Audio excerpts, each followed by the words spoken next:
guys, welcome to my channel. So finally, this is the day, no, na mag-unbox tayo and hopefully ma-test natin later the new and latest from Olight, Osite S and Osite X. So I did a quick read kung anong pinagkaiba nito. Yung isa dito mas maliit for concealed carry pistols. Pero alam ko nung nag-exchange kami ng email nung representative ng Olight. Sabi niya papadala niya rin daw ako ng attachment for rifles. So I don't know. Wala sa package eh. So I don't know kung may kasama to. Pero yan, definitely unbox na natin. And again, thank you Olight for sending me this. And tara, buksan natin. Let's open it up. This is gonna be my my pistol where I'm gonna mount the, one of these. So I think it's the Osite S for concealed carry pistol. Correct me if I'm wrong. If I'm wrong. There you go. Let's open this up also. There you go.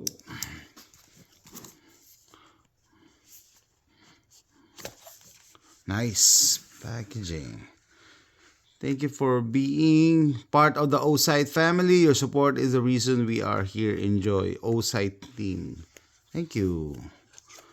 Compatible firearms. Osite S. Okay.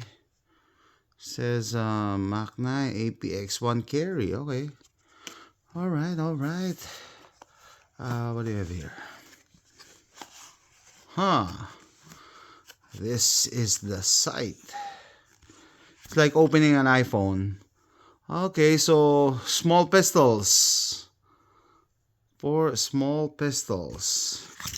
And this is the charging cover. Very innovative. Oh yeah, way smaller. Way smaller. This is the original Osite. Compact, micro compact pistols. Let's see if it has a charge. Okay, so I need to charge this. Need to charge this. And these are probably the mounting hardware.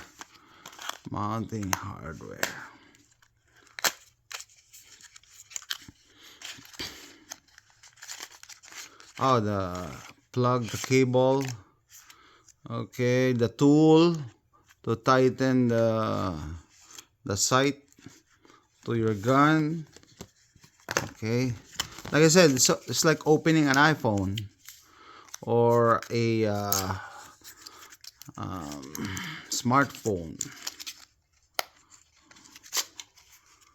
All right, different screws.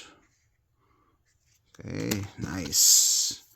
Definitely, I will keep. In the bag for everything. Cleaning cloth. Osite, baby. All right. Let's put everything here.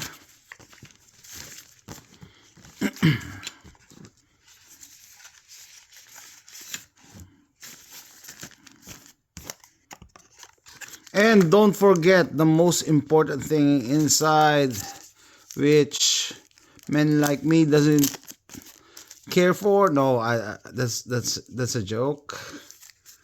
The instructions. I can see that it is colored, well illustrated, adjustments. Okay, it guides you. Nice. It's a cardboard. How to tighten it.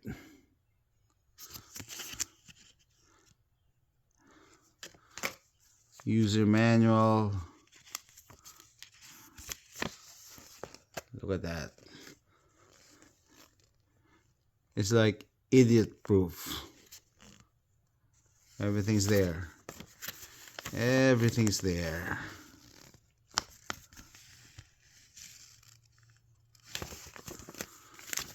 Okay, okay.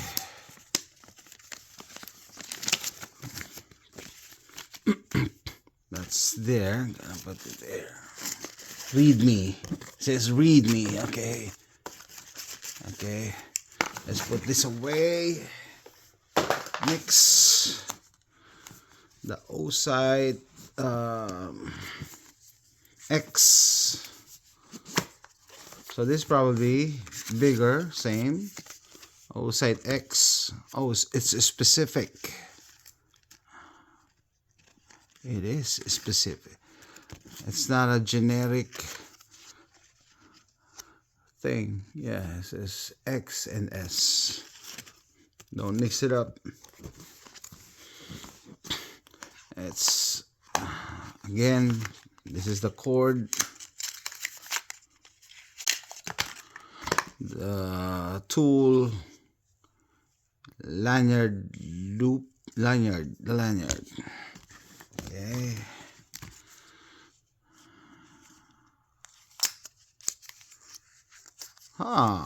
Yeah, same pouch. Same pouch. Oocyte.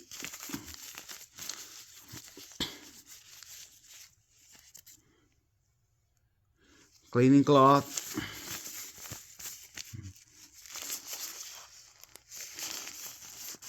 Yeah, look at the material. Probably water resistant.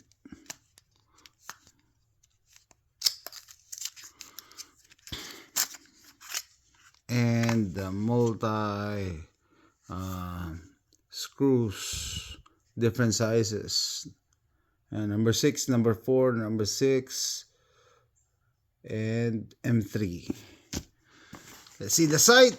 This is probably bigger. Yes, yes, yes. There you go. This is big. Let's see if it has a charge. Okay. Has a charge. Need to charge it. So this is important. I'm not gonna lose this. Stay there. The rest I can get it. Okay, so I decided on the dagger because this just works and takes Glock magazines. So let's see if this will fit. I don't know the footprint. I haven't checked it. Will this fit?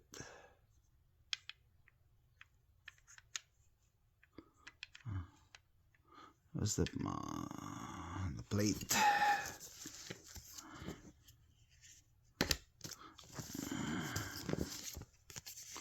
Oocyte X compatibility. Dagger, full size and compact. Okay, that's it. It will fit.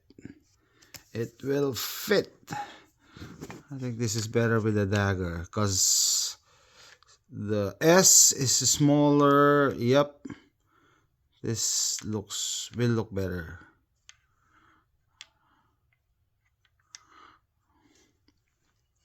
Alright, so yeah.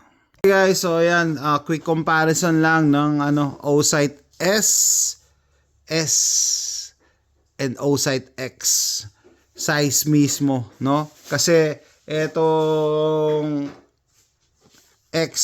atong S, yan mga micro compact. Ito mga micro compact to. APX A1 carry, R7 Mako, Max 9, yung mga common eh. GX4 carry, yung Toro version. Ito ang bibili nyo, yung S. Okay?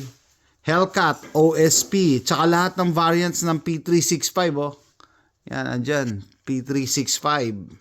Micro Dagger. Micro Dagger, yan yung version ng PSA Dagger na na kasing laki ng Glock 43X. M&P Shield Plus or meaty o yung meaty na Canic, no? Equalizer, XDS, TP9 Elite SC, yun yan, GX4 Carry, Masada Slim, so mas maliit. So yung malaki naman, itong Osite S for compact and full size. So yung P365XL, sensya na kayo sa daliri ko, nagme-mekaniko ako ngayon kaya medyo madumi.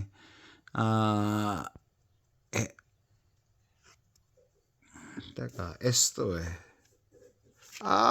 okay, baliktaran lang pala to. X, baliktaran lang pala. Okay, yung X, P320. Sabi ko, ba't malalaki yun Ito, P320 dapat. Echelon, yan may echelon. So, ito yung Springfield Echelon. So, yan. X pala siya dapat. Halos magkasing laki nga yung X saka to Yan shake awake to guys. Hindi na kailangan pindutin. Yan, i-compare natin. Diba? Tapos, Shadow 2. Masada. TP9 SFX. SFX Rival. MMP 2.0. And so forth. Yan. Kita nyo naman yung eto halos magkasing laki yata ito Yung cover lang nila.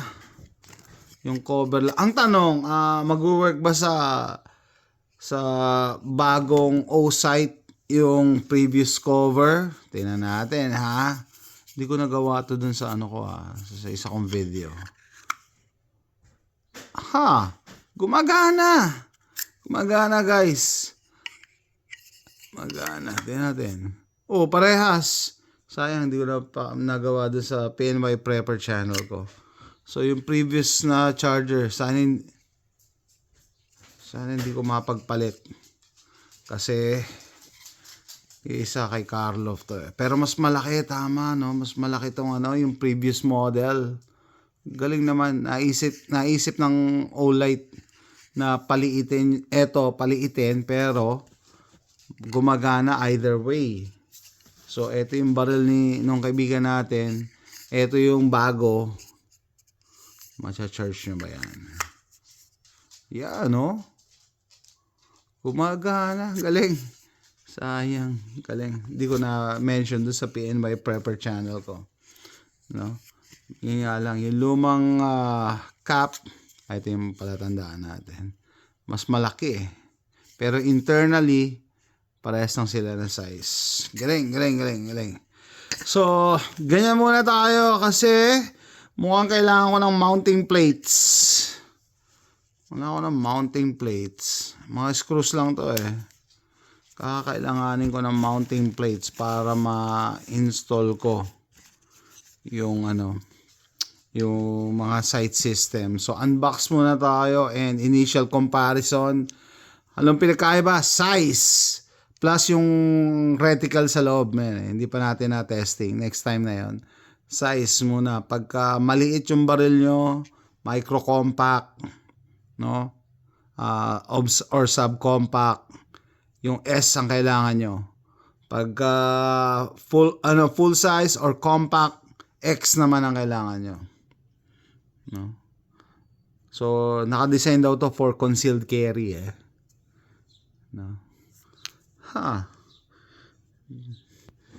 Yan. Okay guys, so tatapusin ko na yung video na to See you next time. Thanks for watching. Bye. Okay, let's compare the reticle. Turn it on. That's bright. Okay. So for this guy, I can see it.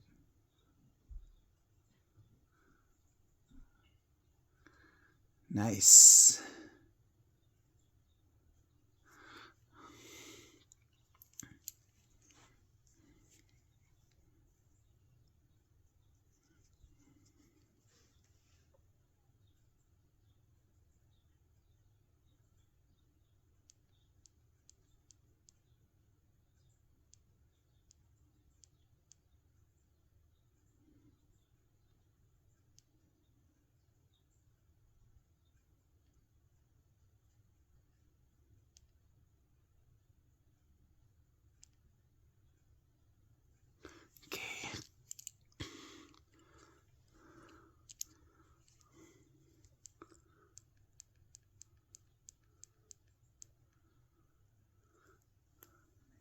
Guys, sad to say, hindi siya nag-fit sa PSA dagger ko. Nakalimutan ko na kasi yung footprint nito eh. Kung Doctor's Cut or SW something. Alam ko RMR mag-fit yung yung O-sight direct replacement, direct fit. Otherwise, kailangan mo ng adapter plate. Sabi ko hindi sige, wag na lang dito sa dagger na to. No? And naisipan ko ikabit sa sa AR type pistol like the Hammerly TAC R1. Tinanggal ko na to kanina, kinabit ko and okay naman siya. Mababa lang, hindi nagko-co-witness sa irons, pero pwede mo rin lagyan ng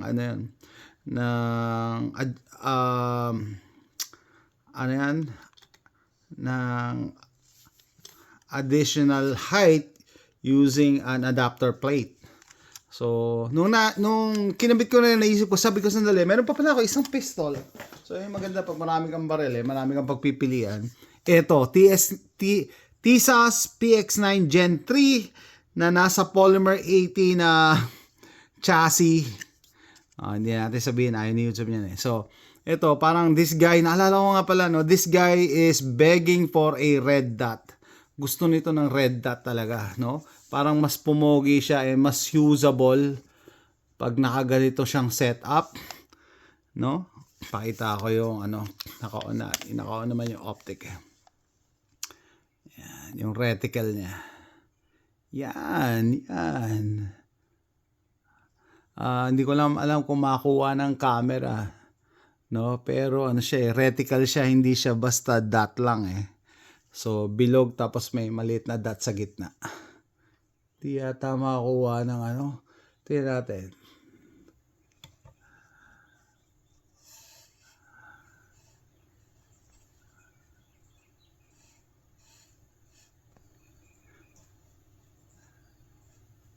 Yan, may para siyang X. Co-witness agad, wala pa akong ginagawa. Anyway, so I think this is the perfect match. Huwag nyo kakalimutan pag naglalagay kayo ng mga gantong optics, no? Thread locker, natuto na ako. No? Kasi after a few shots, makakalog yan. Yung mounting plate nyo, mounting hardware. Kaya tin-red locker ko. So this is not going anywhere. Shout out pala kay Carlof, yung kaibigan natin, nagpahiram sa akin ng Echelon na may O-sight. Sabi niya, kung gusto mo, i-mount mo dyan, sabi ko, hindi, ayokong pakialaman yung yung optic mo, kasi I might mess it up. Nagkaroon na ako dati ng experience na tinanggal ko yung yung optic sa Canik TP9 SFX, meron ako dati, no? Na strip ko pa yung yung screws. Kaya pag ako, as much as possible, pag ganyan, yan na yan. Huwag mo nang galaw-galawin. Magkakaproblema ka lang. Kaya ito na to. Hindi ko na to ililipat-lipat. No? I think mas pumogi siya sa ganyan. Tactical version to ng TISAS PX9. And ang maganda sa mga ganitong optics, andyan siya kung gusto mo, andyan din siya kahit ayaw mo. Pag ayaw mo, patayin mo lang, magagamit mo pa rin kasi co-witness naman yung yung irons, co-witness. So excited na ako dito. I'm sure may mga audience ako na excited din makita to in action. Meron nga akong nakilala sa sa range last time. Sabi niya gusto niya i-try to. Kasi nung nag-shooting kami, nakasabay ko siya sa range. Kaibigan siya nung kaibigan ko eh. Hindi ko dala to. Pero pinalo niya ako sa YouTube, tapos nakita niya to, sabi niya gusto niya. Lalo na siguro pag nakita niya na naka-O-sight. Lalo na pag naka-O-sight siya. The latest from Olight. O-sight X. Ganda. And napakadali i-charge. Yan, charge na siya. Thoughts and when I start to think,